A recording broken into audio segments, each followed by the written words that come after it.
Jared Polin, FroKnowsPhoto.com, and this is the preview of the Sony ZV-E10 II. And yes, it is replacing the ZV-E10 original. Didn't have a 1 at that point. Now, we will get to all of the specs in just a second, but let me first tell you that this is basically a baby brother to the FX30 and the A6700. Think of this as the cropped version of the ZV-E1 that is full frame, and this camera gets all of the new components, or many of the new components that the original version didn't get. Now, I took it out to the Philadelphia Phillies game to run it through its paces, to try and capture some cool action moments, because that is what I was looking for. Now, in terms of lenses, I used the 70-200 2.8 version 2 G Master, which is fantastic. I used the 28-45 f 1.8 Sigma lens, which is a very nice lens to use, and I attempted to use the 100-400 for long shots, but because of the heat, I could not use it because there were so many heat waves across the field. So I should also add, I did use the brand new 16-50 kit lens that Sony came out with that is a version 2. Now, I shot in both 4K 24p as well as 4K 60p for most of this shoot, and I used auto ISO, but I did set my shutter speed, I did set my aperture, and when I needed to, I used ND filters. And by when I needed to, I had them on the entire time because the game was a 1 o'clock start on a super bright and hot day. Now, I should tell you that we are filming with the ZV-E10 II here in the studio. We are set to 4K 24 in S-Log3 with proper lighting. This is good studio lighting. I mean, yeah, outside it's super bright and it was, really good light because it was so bright, but this is a more controlled environment where some people might find themselves, and you do get a lot of control with this camera, and that's why we're using it here in the studio so you can see the actual results. Now, in terms of the body, the ZV-E10 is a similar body to the version 1, but it has some refinements, and the major refinement is the fact that it has a larger grip. Now, why does it have a larger grip? Because it takes the Z battery and not the W battery any longer. The Z battery is the one that you find in the A1 and just about every single camera that requires more power. So having the Z battery is a welcomed addition and a welcome change, especially because it gives you a larger grip. On top of the larger grip, you do have updated menus, you've got your tile menus, and it is swipeable, whereas in the first version, you could swipe, but you couldn't touch the menu at all. They MC hammered it, you can't touch that, or you couldn't touch it, and now you can. Now, it also has something that no other Sony camera has at the time of recording this. It has vertical info display. So if you're going to shoot vertical and you rotate the camera, I'm not sure why they put it in this one and not in all of the others, because this is one of those cameras where you're not going to shoot vertical very often unless you're making TikTok dance videos and you need the info to go vertical, but it does go vertical. Now, something that the original camera didn't have, it now has the cinematic vlog settings where you hit a button on the screen and you get black bars. I like to call it the Peter McKinnon mode because he's the one who kind of made that popular, and then everybody else tried to copy it. Basically, Peter McKinnon is the Ken Burns effect of vlogging. I did jump into that mode from time to time while out on the field. I hit that button and I got vloggy on that thing. I'm like, ooh, black bars. Now let's talk about the electronic viewfinder that this camera doesn't have. It doesn't have an electronic viewfinder, which means you are relegated to just use the LCD screen on the back. So you would think they would put a good LCD screen on the back, Steven, right? Yep. Yeah, no, they didn't. It still has the same 3-inch, 1.03 million dot vari-angle touchscreen. That's not very great. It's low res and it's not that bright. I had the maximum brightness set because I was outside and it's super bright. I like to shoot video by putting my eye up through the viewfinder. We don't have that here, so we are forced to use the back of the screen. Now that's all well and good, I can compose on it, but I had trouble seeing the icons. I had trouble seeing the countdown clock. I honestly couldn't see the red box around the screen in the bright light to know that I was actually recording. I couldn't see the countdown clock because the numbers were so freaking small. So it was very difficult in trying to change the aperture and change the shutter speed.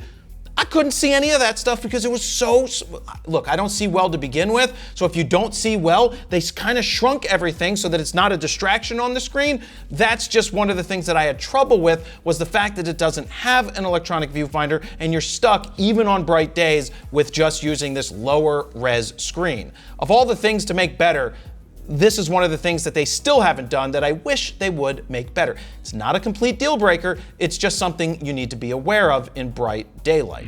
Let me jump in here real quick because I want to show you our custom Lightroom presets from FroPack 4 in action on this photo right here, starting with Blue's Clues, followed by Brooklyn, C41, Copper Tone, High C, Kaleidoscope, Saltwater Taffy, Thick, and Wet Hot American Summer. But my all-time favorite preset from FroPack 1 with one click is Skittles, and it goes boom. But check this out, exclusive to FroPack 4 are 4 custom adaptive Lightroom presets called X1, X2, X3, and X4. Let's check out Face Enhance called X1. With one click, it creates all of these masks for you that you don't have to do anything. So let's click on Facial Skin. We could raise the amount or lower the amount. So you can see before and after, and you can make it work any way you want. So look, if you want to speed up your raw workflow, give yourself a great starting point, or you're just tired of people's presets sucking, ours don't suck. We created 14 all new custom Lightroom presets that you can check out right now at FroKnowsPhoto.com/FroPack4. While you're over there, you can play with the sliders to see the befores and the afters. And if you decide to pick them up right now, they are currently on sale. Or if you want to get the Grand Slam bundle that is FroPack 1, 2, 3, and 4, you can save even more. Now, let's get back to the video. Now, what this camera does do well is it has a lot of the same features that are in some of the higher end ZV cameras, as well as the FX30 and the A6700. Now, that's video tile menus, that's the tally lamps, that's focus breathing, background defocus, product showcase, and much more. Now, it also has the same 26 megapixel BSI APS-C sensor, the same one that the A67 and the FX30 have. It also has a much faster readout speed this time at 15 milliseconds for the scanning, so you won't get as much warping and bowing as you are moving, but you still will get some rolling shutter from time to time because it's not the fastest, but it is much faster than the original, which did show a lot of rolling shutter. Now, in terms of the native ISO, you go from 100 to 32,000. Now, it has the same dual base ISO of 800 and 2500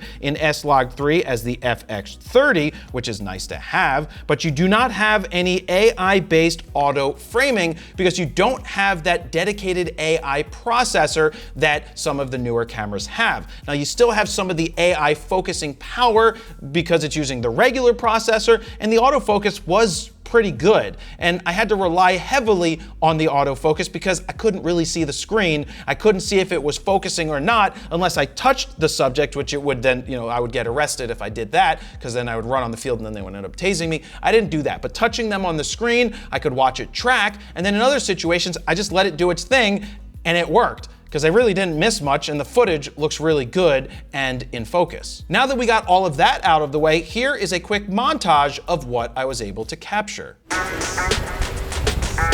man. All right. Stand for about 2 minutes out. What's up, man? That better not make my butt look fat.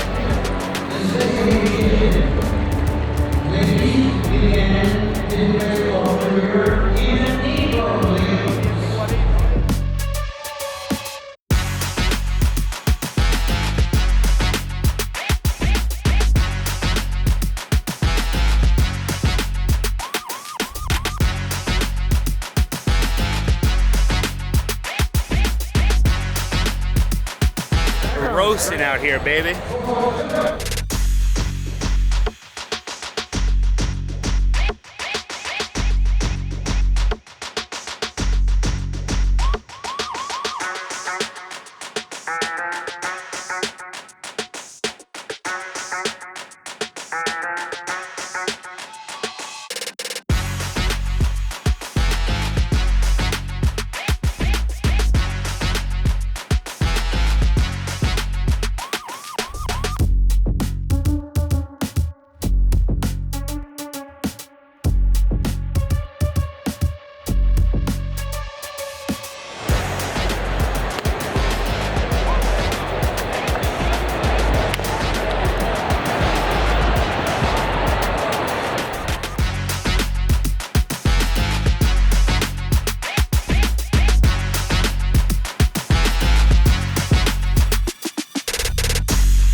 Let me jump in here real quick and let you know that this video is brought to you by Squarespace. If you're looking to build your very own online portfolio, use what I've been using for my personal website at jaredpolin.com for well over 10 years because it's simple, easy, affordable, and I don't need to know any coding. To get your 14-day free trial, head on over to squarespace.com/FroKnowsPhoto. If you decide that it's for you, use the code FroKnowsPhoto at checkout to get 10% off your first order. Now let's move on to audio. You have the directional 3-capsule microphone. That means you can do front and back. It comes with a windscreen, which is nice to have. It can auto switch depending on if you're in front or in back, or if you're talking to people. It does a very good job of capturing audio. It also has a digital hot shoe, and we took advantage of that digital hot shoe by putting in one of Sony's little shotgun microphones and let it digitally send the signal right into the camera. Now, if you're wondering if this has a mechanical shutter because you want to take some still photos, the answer to that is no. The original version did have the mechanical shutter. I don't think a lot of people are going to be using this for stills, but it is fully capable to do that at 11 frames per second in stills mode. You just don't have a viewfinder to look through, so you're gonna be like this. Look at me, everybody, I'm taking pictures like I have a cell phone, but I have a real camera in my hands. Right now, we're recording in the highest 4K mode that this camera offers. There's 10-bit 422 4K, which is oversampled from 5.6K, and you can go up to 60p as well in 4K, and they also have 1080 up to 120. There's one single SD card slot that is UHS 2, so you aren't able to do redundant recording, but again, this is one of the less expensive cameras. Yeah, they gotta take something out of it to save some money. There's assignable user LUTs, as well as S-Cinetone plus S-Log3, which is up to 14 stops of dynamic range, and that is the mode that we're shooting in currently. There is no built-in fan, so is overheating a problem because there's no built-in fan? I'm gonna go with it overheated on me, but wait. Internal temperature too high. It's been 2 hours. Not bad. I was shooting for well over 2 hours in a super hot, humid, 92-degree day with the sun beating down on myself as well as the camera, and it went for well over 2.5 hours with a lot of the clips that I was filming being 4K 60. We ended up with over an hour of footage, but keep in mind, I was outside for almost 3 hours of shooting before it overheated and shut down. I got to just about the end of the 6th inning before that happened, and remember, I was shooting 30 minutes before the game as well, so I think it did really well. Sure, a fan would be better, but again, they need to save some money. If you want to spend more money, you can get something like the FX30, which is going to last even longer. But I think this did well, even though it overheated on such a hot day. One of the things that this camera's missing that I would love to see it have is optical stabilization. We had to use the active tracking mode, which then crops in slightly, so you're cropping in even more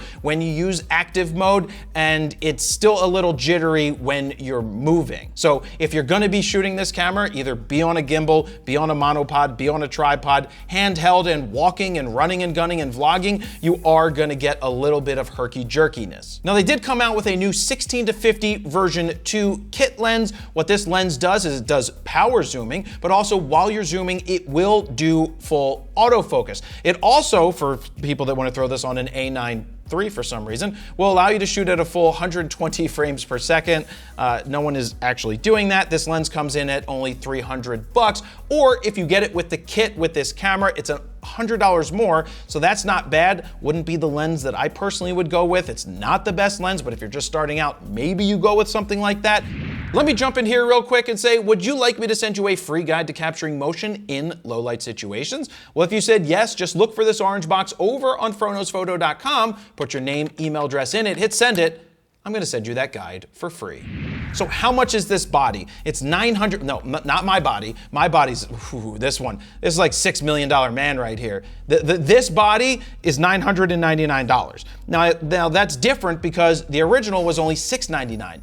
$300 difference. Yeah, this has the newer parts and the better parts, and it's a better camera all around, but $300 difference is a pretty big deal. But for $1,000 bucks, this isn't really that bad of a price. It's a good camera. I'm happy with the footage that I got. Yeah, I don't like the fact that it doesn't have an electronic viewfinder, but if you're someone who needs to record in a studio for like $1,000, remember, glass, glass, glass, glass, glass.